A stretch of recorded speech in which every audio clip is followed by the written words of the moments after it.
Welcome to the Deep Dive, where we take your sources, peel back the layers, and really try to unearth the most fascinating insights. That's right. Today, we're embarking on a truly profound journey. We're looking into an ancient teaching that, well, it challenges our very perception of self.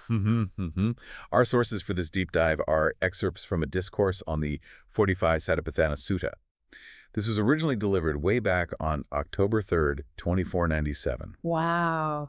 Yeah, from a long-standing lineage of spiritual teaching. It's quite something. And our mission for you today, well, it's to unpack this intricate wisdom, maybe reveal a path to knowledge and liberation that's as surprising as it is, transformative. Absolutely. Especially for those of you who've maybe explored other spiritual traditions, this sutta offers a really unique, like a detailed map of inner space, ready to dive in. Let's do it. What's really foundational here, I think, is that the Satipatthana Sutta isn't just, another ancient text. Right. It's seen as a powerful path to enlightenment itself.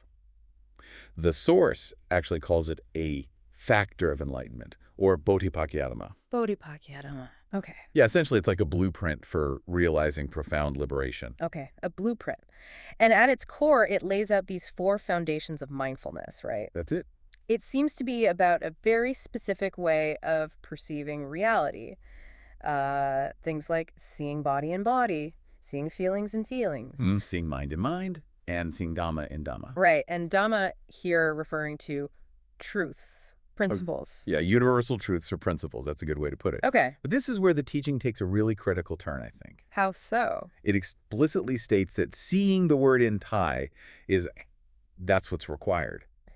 Not merely intellectual knowing or the Thai. There's a big difference. Okay, so not just understanding it conceptually. Exactly. Think about learning to ride a bicycle. You can know all the theory, right? Balance, steering. We'll feed the manual. Yeah, but until you actually get on and feel that balance, until you experience it, Yeah. you don't truly get it. Right, you just fall over. Pretty much.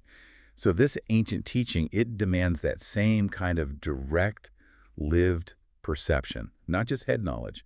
That's the real shift here, I believe. That distinction, seeing versus knowing, that's huge, isn't it? It really is. It immediately changes how you think about what this practice actually involves. So, okay, how does the teaching then start to unveil what it means to see body in body? Where do we even, start looking for that? Well, the source starts with something we can all relate to, actually. Something universally familiar. Okay. Dreaming. Dreaming. And it asks, how do you see body in body? Yeah. And then it explains this human body that is sitting and teaching or sitting and listening, this is the true human body. Okay, the physical one. Right. But when this human body sleeps and dreams, another body emerges. This is called the human subtle body. So the body you have when you're dreaming, that's the idea. The source says everyone knows this body because everyone has dreamt. Yeah, that makes sense. I mean, you feel like you have a body in a dream. Exactly. And it's described as looking, just like your physical body, wearing similar clothes, acting in similar ways. So this dreaming body, it isn't just some fleeting image. It's presented as a distinct, perceptible layer. Literally, the human body within the human body. Wow. It kind of makes you wonder if this is just the first layer, what else is nested inside? Not precisely. You've hit on it. And just like our physical body has, feelings, mind, and these dhammas or principles, right, so too does this subtle body. But crucially, they're perceived in a uniquely profound way. Okay, so how does that work? Like feelings in feelings, what does that look like? So Vedana, the physical body experiences happiness, suffering, neutrality, right? Normal stuff. Sure. The subtle human body also experiences these. But the fascinating part, according to the source, is that these feelings are actually seen as clear or murky spheres. Imagine that. And the source notes that when this is fully developed, these feeling spheres can become the size of the sun or moon. Whoa. Size of the sun or moon. That's vast. It's an incredible scale, yeah. And then there's mind in mind, or citta. Okay. Our physical body's mind, the source describes it very specifically. The size of the outer black pupil of the eye. Tiny. Yeah, located in the fluid that nourishes the heart. It's called Havanga-citta. Havanga-citta, the life continuum mind. That's the one. And it becomes clear, like clear water in this state. But the mind of the subtle human body that's the mind and minded too can expand. To the size of the sun or moon again. That's what the text says. Expansive potential there too. Okay, so body, feelings, mind. What about the Dhamma? Dhamma in Dhamma. Right. This refers to the Dhamma sphere. The source says the Dhamma sphere that makes the human body is located at its very center. Center of the body. Yes. And it's described as the size of a chicken egg yolk. Very specific. Isn't it? And then within that, the Dhamma sphere that makes the human subtle body is found. And it's twice the size of a chicken egg yolk. So nested again. Nested again. And these Dhamma spheres are also perceived as capable of expanding. To the size of the sun or moon? You got it. The source offers these remarkably precise, almost visionary details for these inner realities.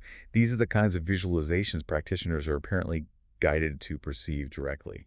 It's like a cosmic nesting doll then. Each layer complete with its own body, feelings, mind, and Dhamma sphere. That's a great analogy. And the method for moving deeper into these layers, it's described as being like dreaming within a dream. Yes, kai, paso kai, as the source puts it, dreaming within a dream. So that human subtle body, the first dream body, it turns out that's just the first step. Just the beginning. It's presented as the start of an incredibly vast hierarchy. Okay, so where does it go from there? Well, from this human subtle body, the source says one can dream deeper into a divine body, or divine body. Divine body. And then, even finer, a subtle divine body. That's layers 3 and 4. Wow. And the journey keeps going. It progresses through various Brahma bodies. These are higher celestial realms in this cosmology. Brahma bodies. Yeah, both form Brahma bodies and their subtle counterparts, and then even more refined formless Brahma bodies and their subtle counterparts. Formless. Yeah. How do you even picture that? Well, the text implies it's a state of consciousness, perhaps beyond visual form as we know it. Each step represents a further refinement, revealing increasingly pure, expansive inner dimensions. So it just keeps getting subtler and subtler. Where does it end? Or does it? It continues further still. Yeah. Ultimately, the path leads to what's called the Dhamma body. That's considered the 9th layer in this description. The Dhamma body. Right. And this Dhamma body and its subtle Dhamma body are described really vividly. 5 wo high and 5 wo wide. What's a was? Is that a measurement? It's a traditional Thai unit of length, about 2 meters, so quite large. Okay, so maybe 10 meters high and wide. Roughly, yeah. With a lotus bud-shaped top. And it's seen as increasingly clear. A lotus bud top. Fascinating imagery. Isn't it? And even that's not the end. The path then proceeds to the Dhamma bodies of increasingly enlightened beings. Enlightened beings like? Like the Sotapanna, or stream enterer, and its subtle form. Then the Sakadagami, the once returner, and its subtle form. The Anagami, non-returner, and its subtle form. Each with its own body and subtle bodies. Exactly. And finally, the Arahant, the fully enlightened one, and its subtle forms, which are described as becoming increasingly vast. So the levels of enlightenment have corresponding bodies in this framework. That seems to be the implication. And the source even hints there could be countless further layers beyond that, potentially even the bodies of Buddhas themselves. Countless layers, that's almost inconceivable. It's a staggering scope. But what's presented as consistent across all these increasingly subtle bodies, no matter the level. Let me guess. Each one contains its own body, feelings, mind, and Dhamma.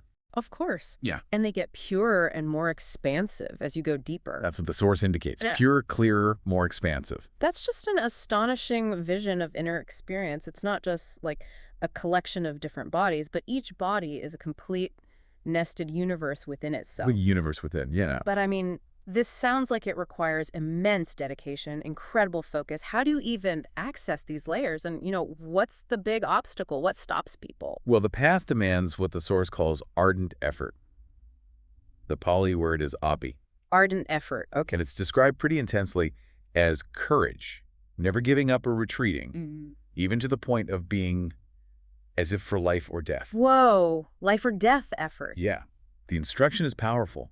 Even if flesh, blood, and bones dry up, the mind must remain fixed on seeing body and body, feelings and feelings, and so on. Wow. That's serious commitment. It is. Yeah. This effort means practicing continuously. The text says dreaming in a dream while sitting, sleeping, walking, standing.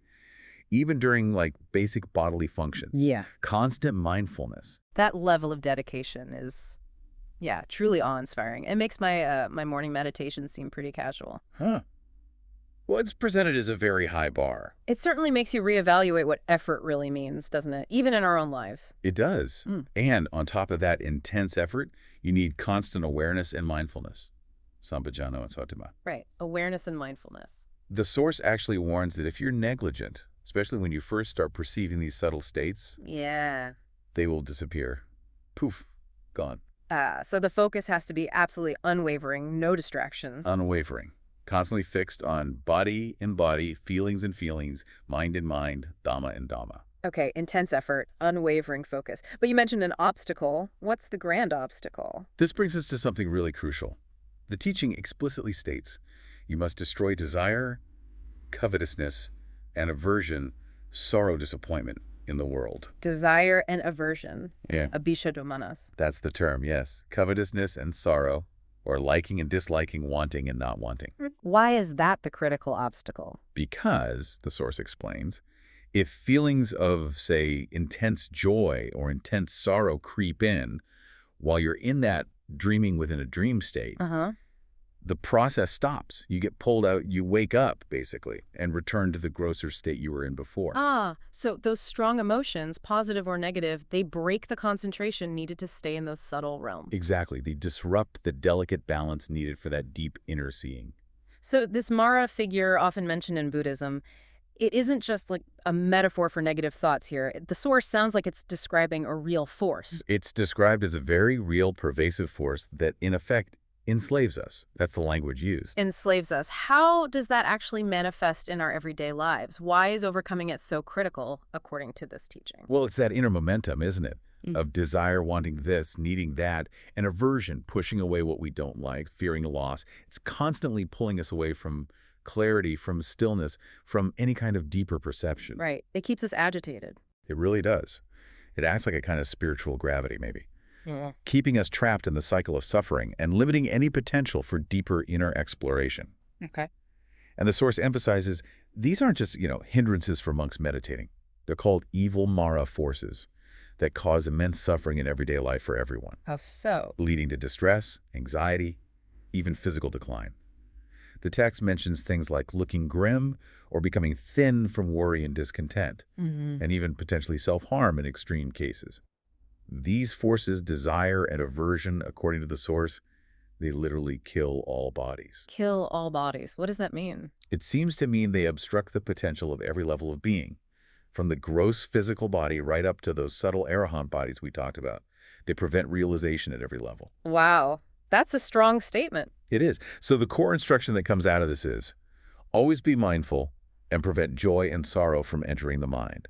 Not that you don't feel things, but that you don't get swept away by them, especially that craving and aversion. So that kind of emotional regulation, that self-control over these really basic drives, it isn't just about, mental well-being. No, it's presented as absolutely fundamental. It's the key to unlocking these deeper inner realities. Yeah. Without it, the door stays closed. Okay, but for a listener trying to process all this, these subtle bodies, Dhamma spheres the size of the sun, how do we differentiate this from, say, just really vivid imagination or even hallucination? Is there a way to verify these experiences according to the Source, or is it purely subjective? That's a fair question. The teaching frames this whole path as one of direct, repeatable perception, almost like a science of the inner world, if you will. An inner science. In a sense. Yeah. While we're discussing a discourse, the emphasis throughout is on what is seen and what is attained through practice. Okay. So within this tradition, the validation comes from the consistency of the experience for a dedicated practitioner. Progressing through these defined layers, perceiving the specific forms and qualities described, that's what confirms it for them. So it's repeatable for those who follow the method. That's the claim. It moves beyond just imagining something into a sphere of direct experiential knowing, or rather seeing. Okay. So let's bring this together. What does this all mean for us? What's the ultimate goal here? Well, the stated objective, the ultimate purpose of this deep dive inward, is to reach the ultimate body of oneself. The ultimate body? Yeah, to find the very end, the absolute ground of these layers of existence within yourself. It's about achieving complete self-mastery, and through that, true wisdom. And if you don't reach that, then the Source says, one remains not independent.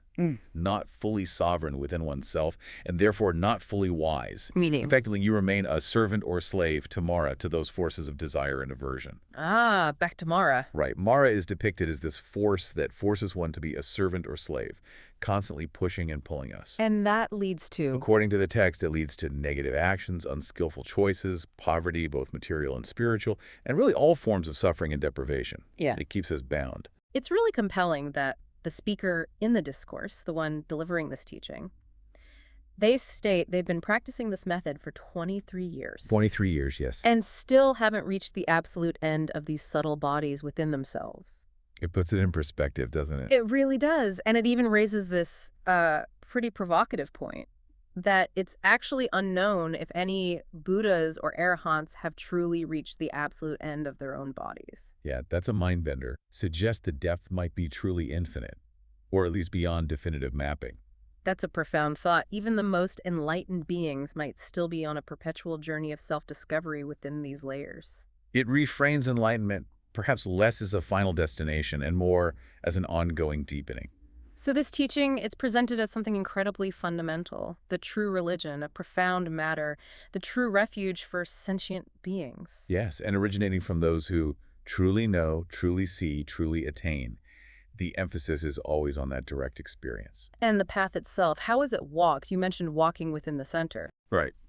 The practice involves walking within the center of these nested Dhamma spheres we discussed earlier. Starting with Mahasatipatthana, that's the deep insight into Dhamma, into fundamental truths. Okay.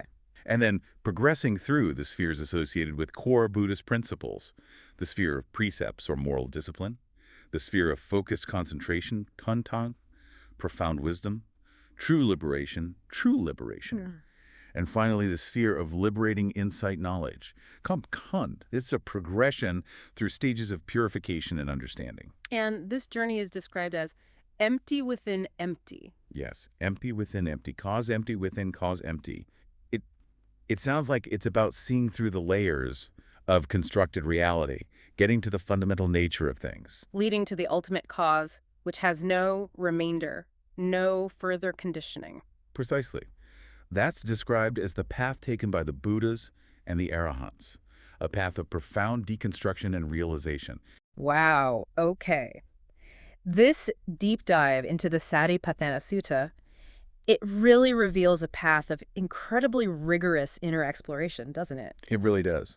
Promising a kind of self-mastery and wisdom that, frankly, few people probably ever encounter or even conceive of. It suggests that the universe of our inner experience is far, far more vast and layered than we typically imagine. Yeah. And with this potential for liberation from suffering seemingly available at every level, if you can access it. That's the profound promise held out here. So I guess the final thought to leave people with is, if even the most enlightened beings, according to this text, might still be exploring the deepest layers of their own existence, what does that imply about the journey of self-discovery for each of us? You know, maybe the journey itself is the point. That's a beautiful way to think about it. And perhaps recognizing that insidious everyday influence of desire and aversion in our own lives. Maybe just seeing that clearly. Maybe that's the very first crucial step towards potentially unlocking some of these profound inner realities for ourselves. Just noticing the push and pull. Just noticing. It's a truly transformative concept to mull over, isn't it?